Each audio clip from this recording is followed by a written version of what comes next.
இந்த மதுரை மண்ணிலே இந்த அரட்டை அரங்கத்தை நடத்துகின்ற நேரத்திலே இந்த மண்ணுக்குரிய மகிமையை எடுத்துச் சொல்வது என்னுடைய கடமையாகும்.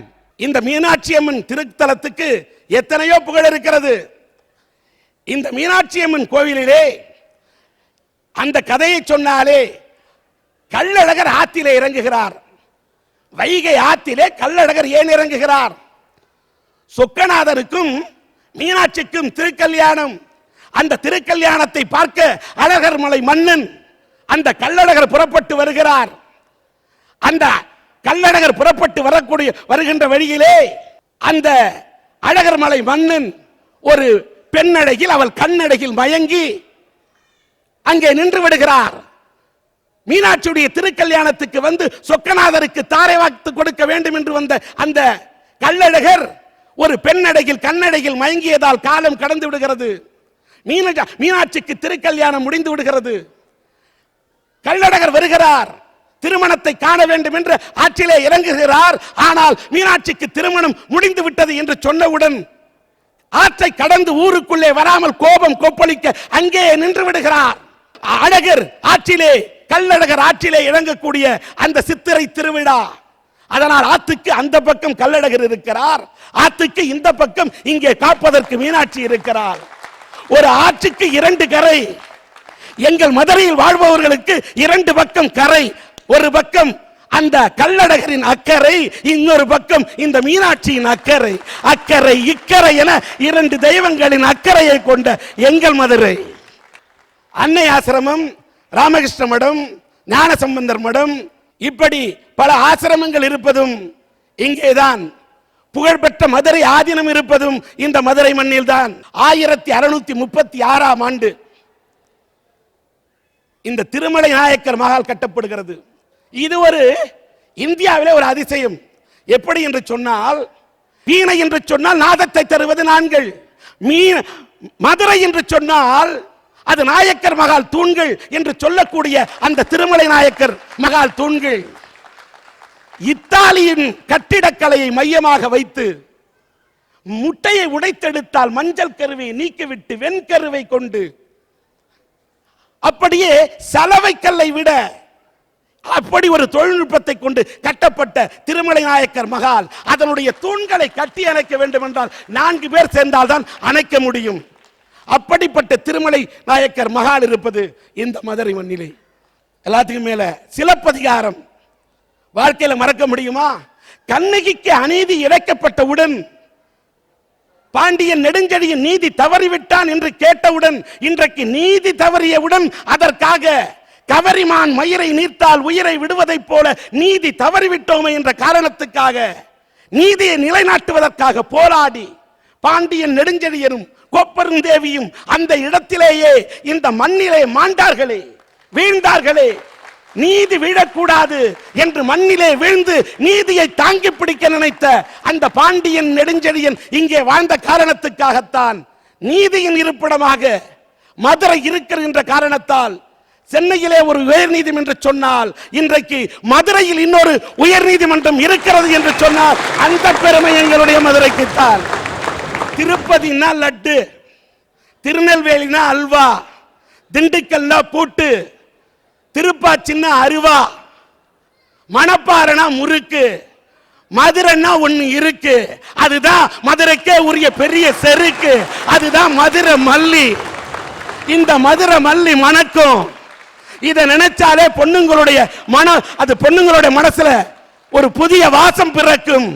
இந்த மண்ணுக்கு வாசத்தை கொடுத்து பெண்களுக்கு அதன் மீது பாசத்தை கொடுத்த அந்த மதுரை மல்லி உலகெங்கும் பல நாடுகளுக்கு இங்கிருந்து தான் ஏற்றுமதியாகிறது. ஆக மதுரை மல்லியாக மனம் வீசக்கூடிய இது வாசமுள்ள ஊர், பாசமுள்ள ஊர் என்று சொல்லக்கூடிய வீரத்தின் விளைநிலமாக இருக்கக்கூடிய பூமி. இன்னொன்னு, இந்த மதுரைக்கு இன்னொரு பெருமை. மதுரையை தாண்டி போனாதான் இந்திய ராணுவத்திலே நெஞ்சை நிமிர்த்தி ராணுவ சிப்பாய்களாக நிற்கக்கூடிய சிங்கங்கள் மதுரைக்கு அந்தாண்டதான். மதுரை சங்கம் வளர்த்த தமிழ் சங்கத்தை வளர்த்த இடம் என்ற காரணத்தால் வீரத்தின் விளைநிலமாக இருக்கக்கூடிய மதுரை. இந்த மதுரை மண்ணிலே இந்த அரட்டை அரங்கத்தை நடத்துவதை பெருமையாக கருதுகிறேன். ரோஸ்லின் கல்வியியல் கல்லூரியை சார்ந்த அந்த நிறுவனத்தினுடைய தலைவர் திரு லயன் ஸ்டாலின் ஆரோக்கியராஜ் அவர்களை மேடை கிடைக்கின்றோம். நாமக்கல் அரட்டை அரங்கத்திலே சிவகங்கை மாவட்டத்தை சார்ந்த திருப்பாச்சியை சார்ந்த ஒரு கண் பார்வையற்ற ஒரு இளைஞன் அழகர்சாமி என்றவர் கண் பார்வை இல்லை என்று சொன்னாலும் படித்துவிட்டு தான் பிஎட் படிக்க வேண்டும் என்ற ஆசையை நாமக்கல் அரட்டை அரங்கத்திலே தெரிவித்தார். உடனே அந்த பிஎட் படிப்பதற்கான அந்த சீட்டை அவருக்கு உடனடியாக மனமும் வந்து இலவசமாக வாரி வழங்க திரு லயன் ஆரோக்கியசாமி அவர்கள் தான் அந்த அழகர்சாமிக்கு அந்த பிஎட் செட்டை அன்றைக்கு நாமக்கல் அரட்டை அரங்கத்தில் அறிவித்தவுடன் இலவசமாக வழங்கினார். அந்த லயன் ஸ்டாலின் ஆரோக்கியசாமி அவர்களை இந்த மேடையிலே பாராட்டி அவருக்கு பொன்னாடை அணிவிக்கின்றோம்.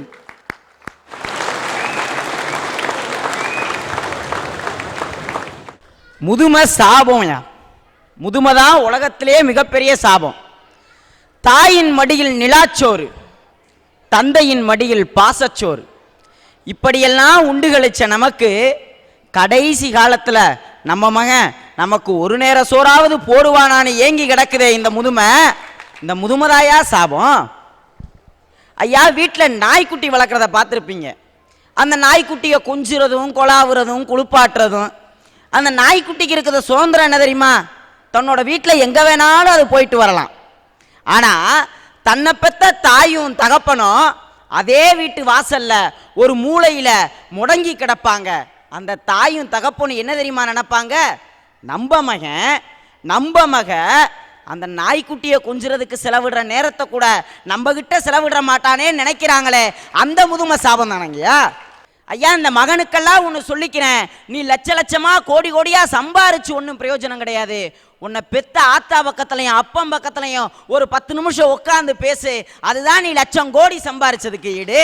இந்த மாதிரியான பாசமும் பராமரிப்பும் கவனிப்பும் இல்லாம கிடக்கிற அந்த முதுமை சாபம் தானங்கய்யா. புதுமை வரம். மேகம் கடகடவன சிலிர்த்து விட்டு மழையாய் கீழே இறங்கியது. நனைந்து சிலிர்த்த பூமி சொன்னது, பெருமை மேலே ஏறுவதில்லை, மாறாக கீழே இறங்குறதுல தாயா இருக்குன்னு சொல்லி. அப்படிப்பட்ட முதுமைதாயா நமக்கு கிடைச்ச வரம். ஐயா, நம்ம இன்னைக்கு கல்லூரிகளில் போய் என்னென்னமோ படித்து பட்டம்லாம் வாங்கலாம். 1000 புத்தகங்களை படித்து கூட நீங்கள் பட்டங்கள் வாங்கலாம். ஆனால் எந்த ஒரு படிப்புமே இல்லாமல் கிடைக்குது பார்த்தீங்களா நமக்கு வயசான காலத்தில் முதுமைங்கிற ஒரு பட்டம். அப்படிப்பட்ட முதுமை நமக்கு கிடைச்சது ஒரு வரம் தாயா நான் சொல்லிக்கிட்டு இருக்கிறேன். இன்னைக்கு நம்ம குடும்பத்தில் ஒரு குழந்தைய தொட்டியில் கட்டி தூங்க போடுறப்ப நம்ம வயசான பாட்டியில் மட்டும்தான் தேடிக்கிட்டு இருக்கோம். அந்த பாட்டி குழந்தைய தொட்டிலில் போட்டு ரொம்ப அழகா ஒரு ராகம் பாடுவா தெரியுமா? ஆறாரோ ஆறிராரோ அப்படின்னு சொல்லி பாடுறா பார்த்தீங்களா? அடே மூடகட்டவனே, போன ஜென்மத்தில் நீ யாரோ நான் யாரோ, இந்த ஜென்மத்தில் நீ வேறோ நான் வேறோன்னு சொல்லி நம்மளோட பந்தங்களை நமக்கு அறிமுகப்படுத்தி கொடுக்குறா பார்த்தீங்களா? அப்படிப்பட்ட முதுமதாயா எனக்கு கிடைச்ச வரோன்னு நமக்கு சொல்ற. ஐயா, matrimonial.comனு ஒன்று இருக்கு. அதோட மீனிங் என்ன தெரியுமா? மாற்றடி மவனே, இனிமே உனக்கு வாழ்க்கையில் காமே இல்லைங்கிறது தான். அந்த ப்ரொஃபைல் எடுத்து பார்த்தீங்கன்னு வச்சுக்கோங்களேன், என்ன எழுதியிருக்குன்னா எம்பிஏ படிச்சிருக்காரு, ஃபாரினில் வேலை பார்க்குறாரு, இப்படியெல்லாம் இருக்கும். அவன் எஸ்எஸ்எல்சி கூட தாண்டி இருக்க மாட்டான், எம்பிஏன்னு ப்ரொஃபைலில் கொடுத்துருப்பான். அந்த பொண்ணும் எம்பிஏ படித்தவனை எம்பி பிடிச்சி வாழ்க்கையில் செட்டில் ஆகிடலான்னு நினச்சி கழுத்தை நீட்டுவா. சரி, இப்படி தான் ஒரு வரன் அமைஞ்சிருக்குன்னு சொல்லி பொருத்தம் பார்க்க போவாங்க. 10 பொருத்தத்தில் 7 பொருத்தம் தான்மா இருக்குன்னு சொல்லுவார். ஆனால் 7 பொருத்தமும் கல்யாணத்துக்கு அப்புறம் என்ன ஆயிரும்? 7ஆம் பொருத்தம் ஆயிரும். அப்படிப்பட்ட திருமணத்தை தாயா சாபம் சொல்கிறேன். தூக்கு தண்டனைக்கும் ஆயுள் தண்டனைக்கும் ஒரு வித்தியாசம் இருக்குது. என்ன அப்படின்னா, ஒரு முடிச்சு விழுந்தா அது தூக்கு தண்டனை, 3 முடிச்சு விழுந்தா அது ஆயுள் தண்டனையா. அதனால தான் சொல்கிறேன், இந்த மாதிரியான திருமணங்கள் வேண்டான்னு. குடும்பம் சொல்கிறாங்க, குடு இன்பம்ன்றாங்க. எத்தனை பேரையா இன்பத்தை கொடுக்குறீங்க? யாருமே கொடுக்கறதில்ல. குத்தை கொடுக்குறாங்க, மிதியை கொடுக்குறாங்க, இன்பத்தை கொடுக்கலையா? மனசுக்கும் தான் திருமணம் சொல்கிறாங்க. ஆனா பணத்துக்கும் பகட்டுக்கும் பந்தாக்கும் நடக்கிற திருமணத்தை தான் சாபம்னு சொல்றேன். அசாம்ல அமைதி நீர் பூத்த நெருப்பா இருக்கு. காலிஸ்தான்ல கலவரம் கரை புரண்டு ஓடுது. பஞ்சாப்ல படுகொலை பாய்ந்துகிட்டு இருக்கு. ஒரிசாவில் ஓலக்குரல் ஒழித்து கொண்டு இருக்கு. இப்படி உலகிற்கே அகிம்சையை கற்றுக் கொடுத்த நாடு நம்ம இந்தியா. ஆனா இன்னைக்கு தீவிரவாதத்தை இந்த இந்திய திருநாடுக்குள்ள ஊடுருவ விட்டுக்கிட்டு இருக்கோமே. இப்படிப்பட்ட இந்திய சமுதாயத்தில் வாழறதா நான் சாபம்னு சொல்றேன். சார், திருட்டு கண்டுபிடிக்கிற மிஷின் ஒன்றை கண்டுபிடிச்சாங்க சார். அதுகிட்ட திருட்ட சொன்னா 5 நிமிஷம் கழிச்சு திரும்பி பார்த்தா திருட்டு யாரெல்லாம் செஞ்சான்னு கண்டுபிடிச்சிரும். அதை கொண்டு போய் அமெரிக்காவில் வச்சா திருட்ட சொல்லிட்டு திரும்பி பார்த்தா அங்க 20 பேர் இருந்தான். அதே இடத்துல ஆப்பிரிக்காவில் கொண்டு போய் வச்சான். அங்க திருட்ட சொல்லிட்டு திரும்பி பார்த்தா 100 பேரை கண்டுபிடிச்சிருச்சு. அந்த மிஷினை கொண்டு வந்து இந்தியாவில் வச்சான். திருட்ட சொல்லிட்டு திரும்பி கூட பார்க்கல சார், அந்த மிஷினவே காணோம் சார். இப்படிப்பட்ட இந்திய நாட்டில் வாழ்றதா சார் நான் சாபம்னு சொல்றேன். இன்னைக்கு கருவறை முதல் கல்லறை வரை சில்லறை தேவைப்படுது. உண்மை இல்லையா சார்? 5ல் வளையாதது 50ல் வளையுமா சார்? வளையுது. இன்னைக்கு அரசாங்க அலுவலகத்தில் ஜாதி சான்றிதழ் கேட்டு போய் நான் நிக்கிறேன். 5 ரூபா கொடுத்தேன் வளையல, 50 ரூபா கொடுத்தேன் வளைஞ்சிருச்சு. இப்படி லஞ்சம் கொடுக்குறக்காரங்க இருக்கிறனால தான் சாபம்னு இவங்களே சொல்லிக்கிறாங்க. 5 ரூபா கொடுக்குற இடத்துல 50 ரூபா கொடுக்குறானே, நாட்டு அரசாங்க கிட்ட போய் ஏன் 50 ரூபா கொடுக்கணும்னு முறையிட்டு இருந்தா அப்ப இவன் இந்திய தம்பி. அதே லஞ்ச ஒழிப்புத்துறையில வேலைக்கு சேர்றது கூட இன்னைக்கு லஞ்சம் தேவைப்படுதுப்பா. இப்படிப்பட்ட இந்திய திருநாட்டில் இருக்கிறது தான் நான் சாபம்னு சொல்றேன். 5ல் விளையிறது 50ல் விளையுமான்னு கேட்டு 5க்கு விளையுமா? விளையும். ஓட்டுக்கே 5 கொடுத்தா விளையுது, 5 100 கொடுத்தா விளையும், 5 1000 கொடுத்தா விளையுது. அன்னை திருநாட்டின் அவமான சின்னமாய் அண்ணா சாலையில அமெரிக்க தூதரக வாசல் முன்னால அலை கடலென காட்சியளிக்கிறது என் இளைஞன் பட்டாளம். காரணம் என்ன? இங்க முறையான கல்விக்கு அங்கீகாரம் கொடுக்கப்படல சார். கற்றோருக்கு சென்றிடமெல்லாம் சிறப்பு அப்படிங்கிறது அக்காலம். இன்னைக்கு கற்றோருக்கு செல்லுமிடமெல்லாம் செருப்பு. எங்கேயும் உரிய வேலை ஒருவனுக்கு வழங்கப்படவில்லை என்றால் இந்த ஜெகத்தினை சாப்பாடு வழங்கினா தான் ஜெகத்தினை அழிக்க சொன்னான் பாரதி. இன்னைக்கு எவனுக்கு படித்த ஒழுங்கான ஒரு மாணவனுக்கோ ஒரு அதிகாரிக்கோ வேலை வழங்கலை அப்படின்னா இந்த இந்திய நாட்டை இருக்கிறது தப்பே இல்லை சார். சார், மனிதாபிமானம் இந்தியாவில் தான் கொடி கட்டி பறக்குதுன்னு சொல்றாங்க. கொஞ்ச நாளைக்கு முன்னாடி மெட்ராஸ் பக்கம் பார்த்தீங்கன்னா தங்க துகள் கடந்ததுன்னு சைக்கிளில் போனவன் பறக்கிறான், வண்டியில் போனவன் பறக்கிறான், காரில் போனவன் கூட பிறக்கிறான் சார். ஆனா அதே இடத்துல ஒருத்தன் அடிபட்டு ரத்த வெள்ளத்துல கிடக்கட்டும், யாராவது எந்திரிச்சு போய் தூக்குவோமா? போலீஸ் கேஸ் ஆயிரும். தள்ளி நில்லுப்பா. இப்படிப்பட்ட இந்திய சமுதாயத்துல வாழ்றதா சார் நான் சாபம்னு சொல்லிக்கிறேன். ஐயா, ஒரு வீட்டில் குழந்தை பிறக்கணும் அப்படின்னு அந்த குழந்தை பிறக்கிறதே ஒரு பெரிய வரங்க. அதுலேயும் பொம்பளை பிள்ளை தான் வேணும்னு தவம் இருந்து பெத்த இடம் எங்கள் மதுரை. இன்றைக்கி வீட்டில் நகை நட்டுலாம் நம்ம நிறைய சேர்த்து வச்சுருப்போம். போட்டு பார்க்கணும்னா நம்ம பொட்டு போட்டுச்சில் யாரை சூஸ் பண்ணுவோம்? நம்ம பொம்பளை பிள்ளை தான்யா. என்னென்ன நகை, எத்தனை அழகு ஐயா. நெத்தியில் நெத்திச்சுடி, சந்திரப்பிறை, சூரியப்பிறை, ஜடபிள்ளை, ராக்கூடி, காதுக்கு கொப்பு, முருகு, தோடு, லோலாக்கு, தண்டட்டி, அட்டிகை, காசு மாலை, கணையாளி, கைவழவி, அப்புறம் இடுப்புக்கு ஒட்டியானம், காலுக்கு தண்டை, மெட்டி, கொலுசுன்னு அத்தனையும் அவள் ஒன்றா போட்டு பட்டு போடவை கட்டி மதுரை மல்லிகைப்பூ வச்சு நடந்து வந்தான்னா என் ஆத்தா மீனாட்சி அம்மனே வந்து திருவீதி உலா வந்த ஆப்பில் இருக்கும். அப்படியே அதை அந்த மூஞ்சிக்கு போட்டு பாருங்க, ஏன் கொஞ்சம் இங்கனையும் போட்டு பாருங்க, திருட்டு பைய மாதிரியே இருக்கும்.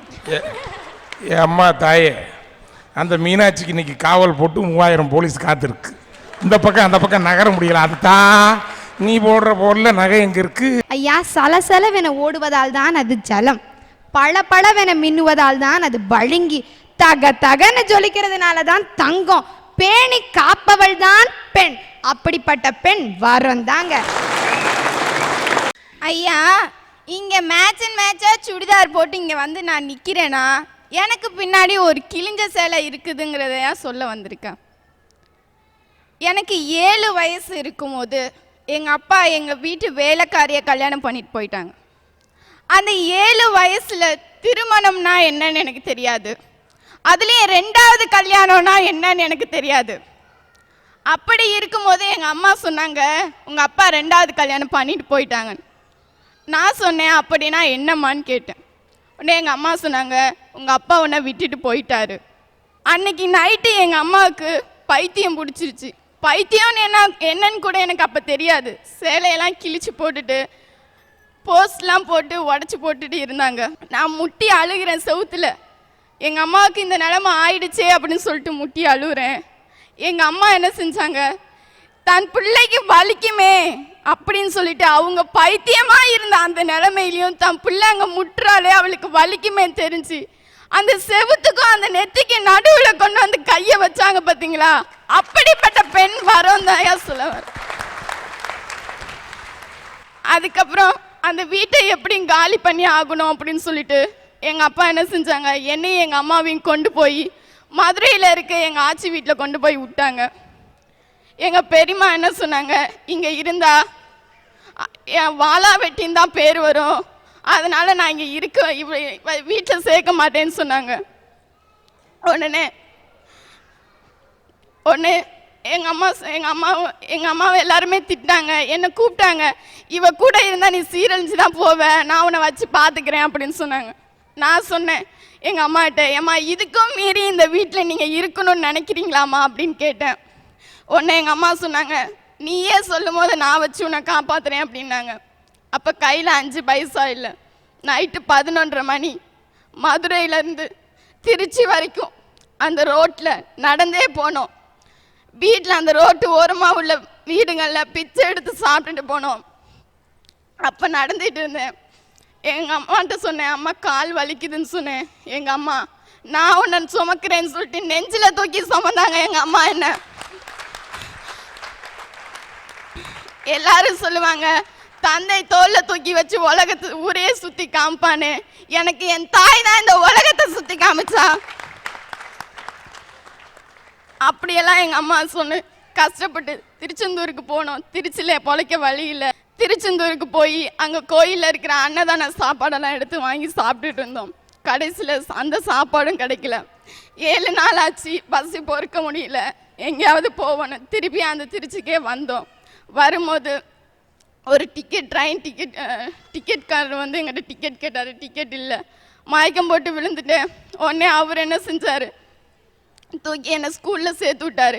எங்கள் அம்மா சொன்னாங்க, நீ யார் காலையும் தாங்கி பிடிக்க தேவையில்லை, உனக்கு நானே படிக்க வைக்கிறேன்னு சொல்லிட்டு திரும்பி எங்கள் அம்மா ஸ்கூலில் சேர்த்து விட்டு என்னை படிக்க வச்சாங்க.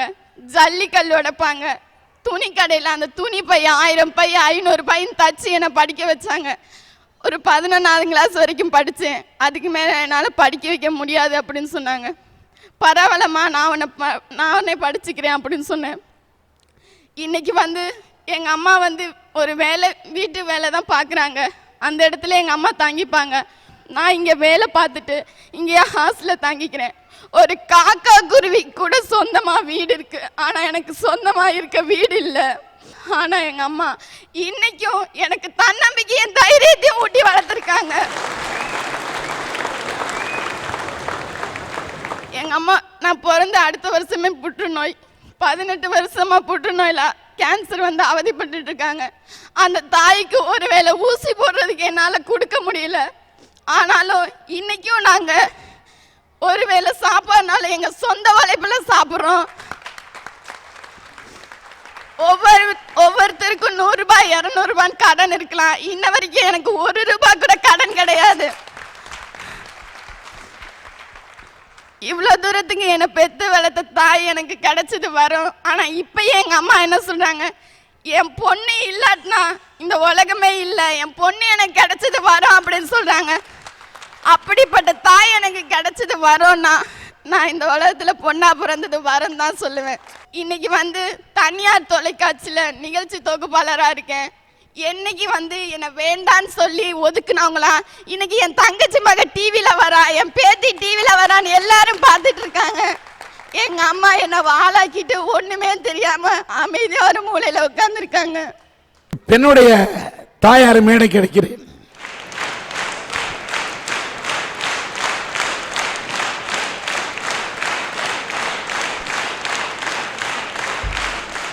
மீனாட்சி காலேஜில், நானும் மீனாட்சி காலேஜில் படித்தவ தான். எங்கள் அக்காவும் மீனாட்சி காலேஜில் ப்ரொஃபஸராக இருந்து போன வருஷம்தான் ரிட்டையர்ட் ஆகிருக்கிறாங்க. கார் பங்களா எல்லா வசதி இருந்தால் கூட நாங்கள் இன்ன வரைக்கும் வந்து நானும் என் பொண்ணு எங்கள் வீட்டில் போய் எந்த உதவிக்கும் போய் எதிர்பார்த்து நிற்கலை. ஏதோ நாங்கள் சம்பாதிக்கிறோமா, ஏதோ சாப்பிட்றோமா, சந்தோஷமாக இருக்கிறோமா. என் பொண்ணு கேட்பேன், அம்மா ஒவ்வொருத்தர் பொம்பளை பிள்ளை பிறந்துட்டாலே எல்லாம் சேர்த்து வைக்கிறாங்களாமே, நீங்கள் என்னம்மா செய்கிறீங்க அப்படின்னு கேட்பேன். நாளை குறித்து நீ கவலைப்படாம, நாளைக்கு உனக்கு அந்தந்த நேரம் வரும்போது கடவுள் எப்படியாவது நம்மளை நடத்துவார் அப்படி சொல்லி சொல்லி தான் இன்னைக்கு வளர்த்துருக்குறேன் என் பொண்ணை. என் பொண்ணு கிடைச்சதே எனக்கு பெரிய சொத்து தான் சார். வேற எந்த சொத்துக்கும் இல்லாட்டாலும் என் பொண்ணு கிடைச்சது ஒரு சொத்து தான். மதுரை மீனாட்சி வாழக்கூடிய இந்த மண்ணிலே இந்த மண்ணின் ஆட்சி அது பெண்ணின் ஆட்சி என்பதற்கு இந்த பெண் பேசியதே சாட்சி. ஒரு உளியை எடுத்து ஒரு சிற்பி ஒரு சிலையை உருவாக்கும் போது அவனுடைய படைப்புக்கு எல்லாரும் கையெடுத்து கும்பிடுறாங்கன்னா அவன் உளிக்கு கிடைத்த வலிக்கு கிடைத்த மரியாதை. அதை போல சிலையாக இருக்கும் இந்த பெண்ணை வடித்த சிற்பியாக தாயே உன்னை பார்க்கிறேன். இப்படி ஒரு பெண்ணை பேச வச்சு இவ்வளவு வாழ்க்கையில அனுபவிக்கிறவன், வாழ்க்கையில பணம் இருக்கிறவன் சாதிக்கிறதுலாம் சும்மாயா? ஒரு அம்மாவா இருந்து கணவன் இல்லாம ஒரு பெண்ணை இப்படி தன்னம்பிக்கையோட தூக்கி நிறுத்தினால ஒரு பெண் தெய்வத்தை நேரா பார்க்க முடியாதுமா. நீங்க கஷ்டப்பட்டா கூட இல்ல, உங்களுக்கு இறைவன் எல்லா அருளையும் கொடுப்பாரு.